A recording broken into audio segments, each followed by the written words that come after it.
नमस्कार बच्चों, SVM senior secondary school की ऑनलाइन क्लास में आपका स्वागत है। प्यारे बच्चों, आज अपने जियोग्राफी क्लास 11th के अंदर अपना पहला अध्याय चल रहा था भूगोल एक विषय के रूप में। आज इसका जो अपना टॉपिक रहेगा वो है भौतिक भूगोल एवं इसका महत्व। यानी भौतिक जो भूगोल है इसके बारे में जानना हमारे लिए क्यों आवश्यक है और इसका हमारे जीवन में क्या महत्व है। तो उस महत्व को समझने के लिए पहले हम समझेंगे कि भौतिक भूगोल के अंदर हम किन किन तथ्यों का अध्ययन करते हैं, भौतिक भूगोल से हम किस प्रकार जुड़े हुए हैं और उन तथ्यों, वो तथ्य कौन कौन से हैं जो हमारे जीवन के लिए अति महत्वपूर्ण हैं।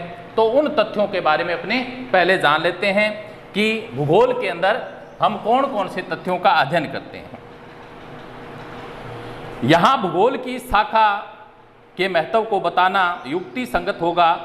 भौतिक भूगोल में इसके अंदर अपने क्या करते हैं, भौतिक भूगोल में क्या करते हैं, जैसे भूमंडल के अंदर,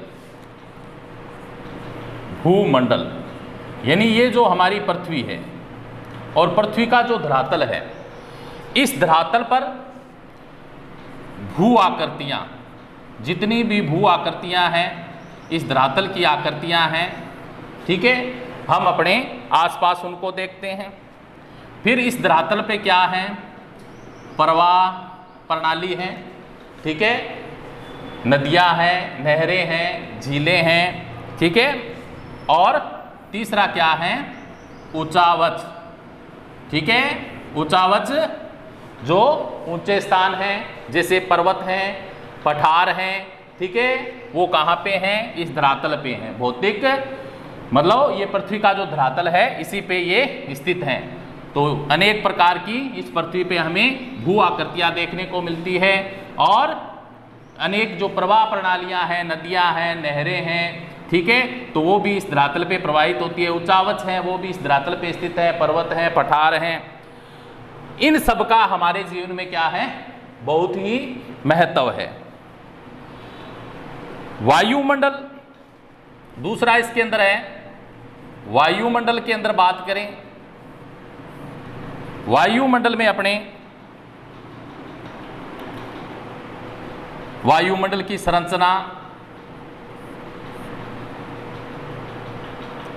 कौन कौन से तत्व हैं जो वायुमंडल में मौजूद हैं, ठीक है, मौसम से संबंधित जानकारी, जलवायु, तापक्रम,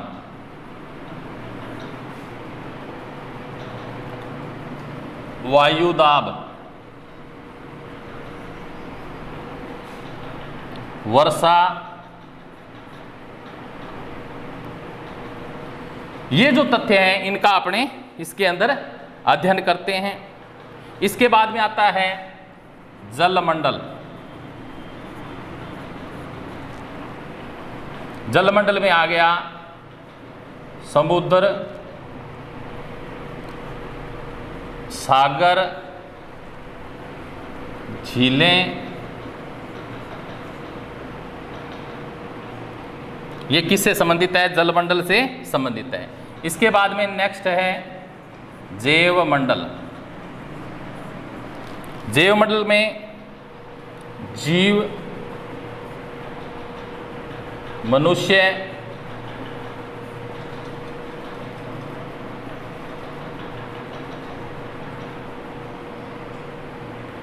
इनकी जो खाद्य श्रृंखला होती है उसके बारे में, पारिस्थितिक संतुलन,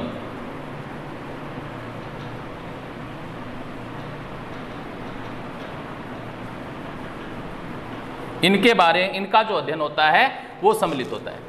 तो भौतिक भूगोल के अंदर जो तथ्य हैं और इन तथ्यों से हम जुड़े हुए हैं, भूमंडल हैं, भू आकृति हैं, प्रवाह, ऊंचावच, वायुमंडल में संरचना, वायुमंडल की संरचना, तत्व, मौसम, जलवायु, तापक्रम और वायुदाब।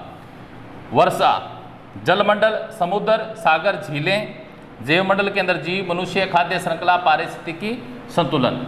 यानी ये जो हमारे तथ्य हैं भौतिक भूगोल के, इनका हमारे जीवन में बहुत ही महत्व है। इसलिए हमें ठीक है इस धरातल की जितनी भी भू आकृतियां हैं, प्रवाह प्रणाली है, ऊंचावच जो है, ठीक है, वायुमंडल की संरचना है, वायुमंडल में कौन से तत्व हैं, मौसम, ठीक है, जलवायु, तापक्रम, वायुदाब, वर्षा के बारे में हमें जानना अति आवश्यक हो जाता है, क्योंकि इनका हमारे जीवन में बहुत ही महत्व है। जलमंडल के अंदर जैसे समुद्र है, सागर है, झीलें हैं, इस धरातल पे जितने भी समुद्र है, सागर हैं, झीलें हैं, उनकी अवस्थिति के बारे में हमें जानना आवश्यक हो जाता है। जैवमंडल के अंदर जीव है, मनुष्य है, खाद्य श्रृंखला है, ठीक है, इनकी जो पारिस्थितिकी संतुलन है, एक दूसरे पे जो निर्भर है, ठीक है, इनकी जो यथास्थिति है उनके बारे में हमें जानना बहुत ही महत्वपूर्ण होता है। इसलिए भौतिक भूगोल के विभिन्न जो तथ्य हैं वो हमारे लिए अमूल्य हैं, इसलिए हमें हमारे जीवन के अंदर इसका क्या है, महत्व है। इसके बाद में मिट्टियां मृदा निर्माण प्रक्रिया के माध्यम से निर्मित होती हैं। अब जो मृदा है उसका भी हमारे जीवन में बहुत ही महत्व है, और मृदा निर्माण प्रक्रिया के माध्यम से ही होती है। जो मिट्टी है वो निर्मित होती है, तो वो कैसे होती है, मृदा निर्माण की प्रक्रिया पर होती है। वे मूल, चट्टान, जलवायु, जैविक प्रक्रिया एवं काला अवधि पर निर्भर करती है। यानी जो मृदा का निर्माण होता है, ठीक है, वो बड़े लंबे समय के, ठीक है, लंबे समय के बाद क्या है उनका निर्माण होता है। जो चट्टानें होती है वो छोटे छोटे कणों के रूप में, छोटे छोटे टुकड़ों के रूप में टूटकर, ठीक है, रेत के जो कण हैं वो निर्मित होते हैं, और उन्हें निर्मित होने में क्या है, बड़ा ही समय लगता है। और कालावधि मिट्टियों की परिपक्वता प्रदान करती है, यानी जो लंबा समय रहता है उसके अंदर जो उसके अंदर मृदा निर्माण की जो प्रक्रिया है और उसमें जो परिपक्वता आती है निर्मित होने में, उसमें समय लगता है। तथा मृदा पार्श्विका के विकास में सहायक होती है।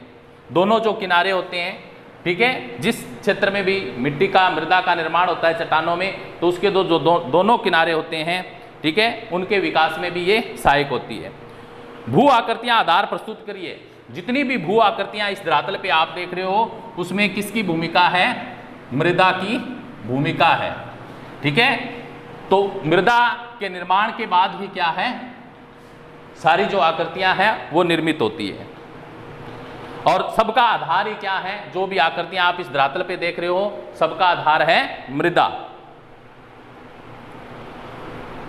मैदानों का प्रयोग कृषि कार्य के लिए किया जाता है, इसीलिए आप देख रहे हो इस पृथ्वी पे जो मैदान है, मैदान देख रहे हो, तो मैदान है उनका उपयोग किस में हो रहा है, कृषि के अंदर हो रहा है, ठीक है, खेती बाड़ी के अंदर हो रहा है।